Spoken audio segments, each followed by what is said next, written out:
Meus pais queriam vender a casa que herdei do meu avô para ajudar a pagar a nova casa da minha irmã. Pare de ser egoísta, eles disseram. É uma casa de graça. Ou você a divide ou não é mais nossa filha.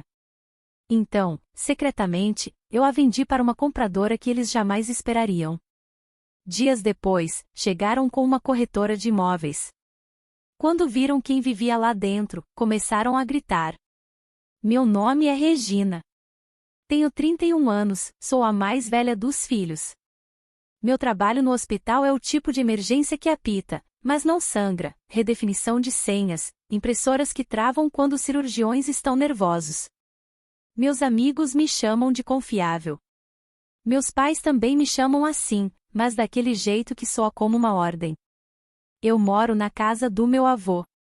É uma casa pequena, de tijolos, com um telhado inclinado e uma garagem para um carro que cheira a óleo e a bolas de beisebol velhas. Me mudei para lá 2 anos antes de ele morrer, porque as escadas se tornaram traiçoeiras e as datas começaram a escorregar da mente dele como ovos de uma frigideira antiaderente. Montei uma cama de campanha no quarto de hóspedes, depois uma cama de verdade, e, por fim, uma rotina. Ele me deixou a casa no testamento. Porque você ficou, dizia com sua caligrafia trêmula. Quando o advogado leu aquela frase em voz alta, precisei sair para tomar ar. Manuela é minha irmã. Ela tem 26 anos e poderia vender a luz do sol de volta para o céu. É bonita, persuasiva e está sempre colecionando planos, cozinhas de conceito aberto nas quais ela nunca vai cozinhar, banheiros estilo spa, um quintal para um cachorro que ela ainda nem conheceu. Toda reunião de família se transformou em uma apresentação de slides da Manuela. Minha mãe suspirava de felicidade. Meu pai balançava a cabeça como se estivesse assinando um contrato. Eu apenas reabastecia o gelo e mantinha minha expressão neutra. 3 domingos atrás, jantamos na casa dos meus pais. A mesma mesa de madeira onde eu fazia minha lição de casa, o mesmo amassado onde meu pai deixou cair uma chave de fenda em 2004. O jantar foi frango assado, vagem com alho demais e torta de supermercado. Eu trouxe pão e salada porque essa é a minha função, carboidratos e algo verde. Manuela chegou atrasada, com a maquiagem perfeita. Vocês não vão acreditar nessa casa, ela disse, destravando o telefone. Arcos nas portas, pisos de carvalho, uma despensa que parece Nárnia. Minha mãe tocou o braço dela daquele jeito que as mães fazem quando já decidiram que algo é uma boa ideia. Conte para sua irmã. Eu olhei. Cada foto parecia querer estar em uma revista. Que legal, eu disse, porque esse é o papel que eu desempenho quando os sonhos dela precisam de encorajamento. Depois da torta, minha mãe pigarreou. Era o sinal. Hora da reunião. Regina, ela disse baixinho. Estávamos conversando sobre a casa. Minha casa, eu disse, embora soubesse a qual se referiam. A que seu avô deixou para você, meu pai disse, juntando as mãos como se estivesse em uma igreja. É muita coisa para uma pessoa só, disse minha mãe. Os impostos, o quintal. Você trabalha duro, mas é um fardo. É uma casa de graça, Manuela acrescentou, como se estivesse explicando a gravidade. É uma bênção. Você poderia fazer algo generoso com ela. Meu pai se inclinou. Achamos que a melhor jogada é vendê-la e usar o valor para o pagamento inicial do lugar da Manuela. Os juros estão altos. O momento certo é tudo, para a família, disse minha mãe, satisfeita com a própria frase. Minha mandíbula travou. O vovô a deixou para mim. Ele deixou, minha mãe disse rapidamente. Porque você cuidou dele. Agradecemos muito. Mas ele ia querer ajudar todos nós. Ela não está vazia, eu disse. Eu moro lá. Manuela inclinou a cabeça. Regina, pare de ser egoísta. É uma casa de graça. Ou a divide, ou você não é mais nossa filha, minha mãe disparou, como se a frase tivesse escapado de sua boca antes que ela pudesse segurá-la. Um silêncio. Meu pai soltou uma risada nervosa. Ninguém está deserdando ninguém, ele disse, animado do jeito que as pessoas ficam quando as coisas estão prestes a desmoronar. Encontramos uma ótima corretora. Ela pode vir no próximo domingo, às 14 horas. Ela vende na sua área. Está entre 1% das melhores. Minha mãe sorriu como se o plano tivesse sido aprovado. Domingo, às 14 horas, ela repetiu. Ok, eu disse. Eles continuaram falando sobre nós e eu senti as palavras me ultrapassando como um ônibus no qual eu não embarquei. Eu ouvi, eu disse. Meu pai bateu palmas, aliviado. Boa garota. Empilhei os pratos, embrulhei o pão que sobrou e limpei o balcão, pois quando meu pulso acelera, a limpeza é meu inalador.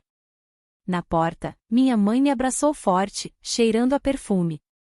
Não seja dramática, ela sussurrou. Casas são apenas caixas.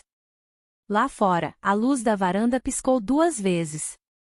No meu celular, uma nova mensagem acendeu no grupo da família. Não se esqueça de sua chave de casa no domingo para a corretora poder medir as janelas. Sem ponto de interrogação. Sem se. Apenas um plano. Dirigi para casa sob as luzes da rua que pareciam luas cansadas. Coloquei a mão na bancada de trabalho do meu avô e senti todos os pequenos amassados. Abri a gaveta onde guardo a caixa de ferramentas e li a frase novamente, porque você ficou. Então me sentei com as costas encostadas na geladeira, até o relógio acima do fogão marcar meia-noite. Eu não me mudei para lá para ter uma casa de graça. Mudei porque o vovô começou a misturar café e jantar e a me chamar de amiga com uma voz fraca. Minha mãe disse, só umas 2 semanas. Meu pai disse, temporário. Temporário é uma palavra que famílias usam quando querem dizer para sempre. Fiz listas, porque listas fazem o medo parar. Um quadro branco na geladeira, comprimidos às 8h20, fisioterapia às terças, lixo às sextas, regar as plantas, ligar para o Dr. Patel sobre a tosse. Escondi as chaves do carro na prateleira de cima depois que ele tentou ir ao depósito de material de construção à meia-noite. Aprendi o clique exato que o termostato faz antes de mentir. Mantive um caderno intitulado Cuidados com a Casa, onde anotei tudo.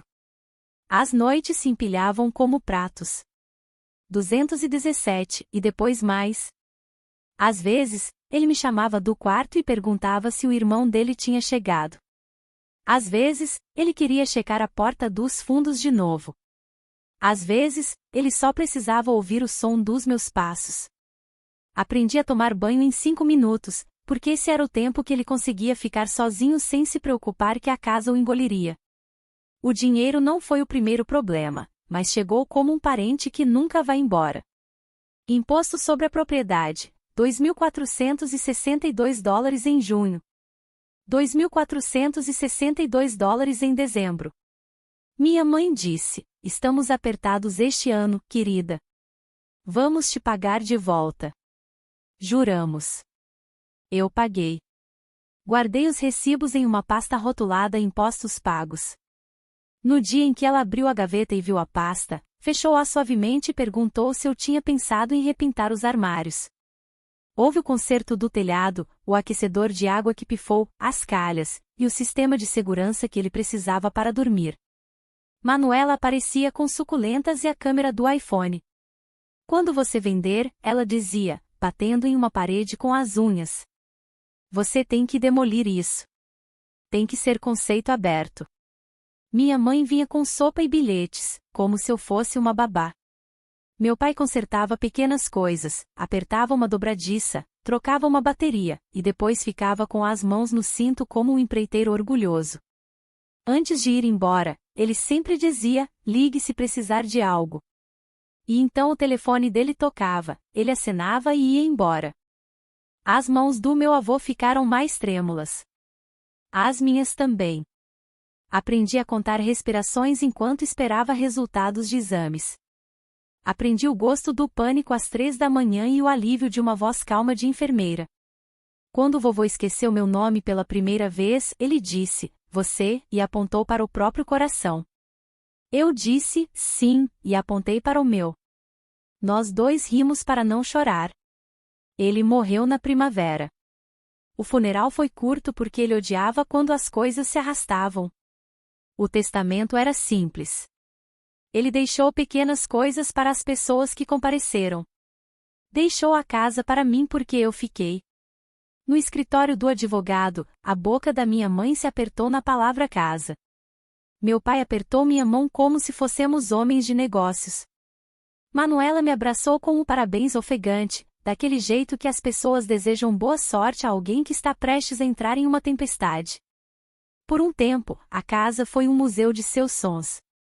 Eles começaram a tratar a casa como um projeto já financiado. Meu pai veio tirar as medidas para o anúncio, embora nada estivesse listado. Minha mãe colocou fita adesiva de pintor nos rodapés. Manuela trouxe o namorado para apenas visualizar. Eu troquei as fechaduras. Minha mãe chorou na varanda e me chamou de cruel. Eu a deixei entrar, porque a memória muscular de ser boa é forte. Fiz uma nova lista, cada pagamento que eu fiz desde que me mudei. Parei em $9.132, porque o número apertou meu peito, e porque eu não queria que meu amor parecesse uma fatura. As mensagens se intensificaram. Minha mãe no grupo da família, decisão de família. Anunciamos em setembro. Corretora no domingo, às 14 horas. Seja decente. Eu li Seja Decente e uma vez. Meu pai deixou uma mensagem de voz sobre o bem maior, como se tivéssemos um conselho de administração. Manuela mandou um áudio, doce e afiado. Você sabe que eu faria o mesmo por você, o que é engraçado, porque eu já tinha uma casa. Liguei para uma advogada, doutora Santos. Ela me disse, a casa é sua. Você não tem que mostrá-la. Se alguém tentar mostrá-la sem permissão, me ligue. Eles vão dizer que você é egoísta, ela disse. Eles vão, eu respondi. As pessoas usam essa palavra quando seu limite beneficia você e não a elas. Paguei a. Pareceu que eu estava comprando oxigênio. Naquela noite, encontrei um cartão de aniversário que a tia Beatriz me enviou. Ela é irmã do meu avô, banida dos feriados depois de uma briga de família, que eu chamei de colocar limites. Dentro, um bilhete dizia, você não é uma mula. Coloquei o cartão no bolso e dormi como alguém que tem um plano que ainda não formou. Liguei para Beatriz na manhã seguinte. Está bem? Ela perguntou. Não, eu disse. Mas estou ligando. Nós nos encontramos em um restaurante. Eu contei tudo. Quando terminei, ela me perguntou, o que você quer? Ninguém tinha me perguntado isso antes. Quero paz, eu disse. Quero que aquela casa não seja um palco. Quero parar de ser a mula. Fique com a casa ou à venda, mas decida por você mesma, ela disse. Não posso vender para eles, eu disse. Não posso assinar os papéis e depois passar de carro e ver o nome da Manuela e do Lucas na caixa de correio. Então não venda, ela disse. Venda para mim. Tenho economizado. Posso pagar à vista. Faremos tudo de forma limpa. Preço justo. Sem visitas. Sua mãe já não fala comigo. Deixe que ela continue sem falar, mas de mais longe.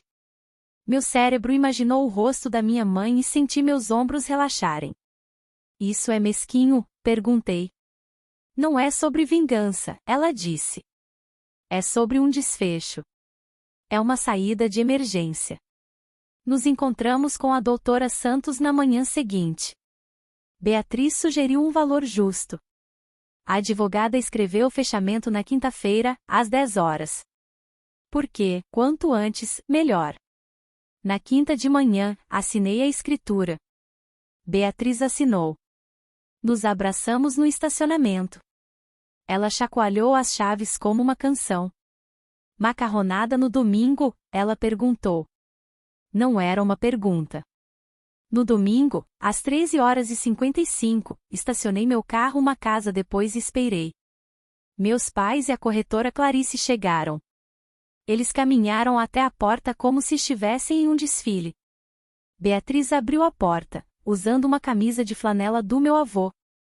O rosto da minha mãe se contorceu. O que é isso? Ela gritou.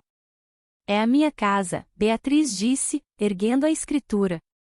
Registrada na quinta-feira. Minha mãe e meu pai começaram a gritar. Você fez isso para nos machucar, minha mãe disse, o dedo apontado. Não, eu respondi. Eu fiz para acabar com isso. Você nos deu as costas, ela disse. A velha ameaça, com um volume renovado. A foto polaroid da minha mãe estava quente contra meu quadril. Minha voz permaneceu firme. Sinto muito que você se sinta assim. Clarice flutuou para trás, deixando o navio que afundava. Manuela disse, eu precisava daquela casa, o que não é como a propriedade funciona. Não serei repreendida na minha própria casa, Beatriz disse. Vocês podem me ligar mais tarde, quando a apresentação terminar.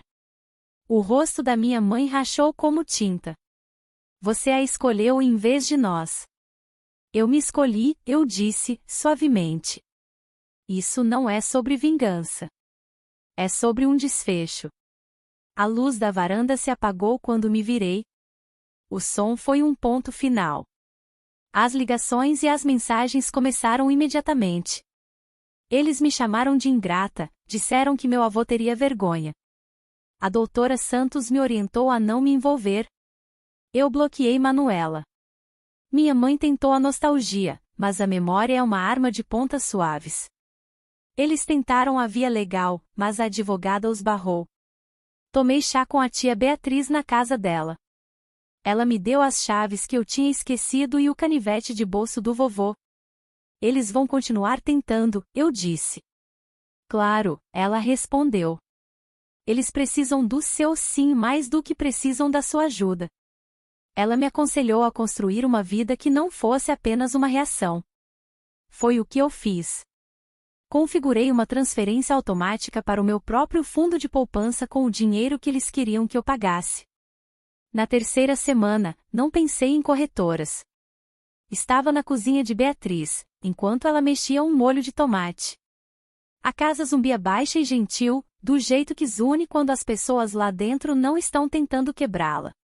O vovô me deixou a casa porque eu fiquei. Meus pais a trataram como um bem da família. Eu disse não. Quando trouxeram uma corretora, eu a vendi. Eu não sou uma mula. Não sou uma heroína. Sou uma mulher que moveu a chave para o seu lado da fechadura e agora pode, finalmente, viver em paz.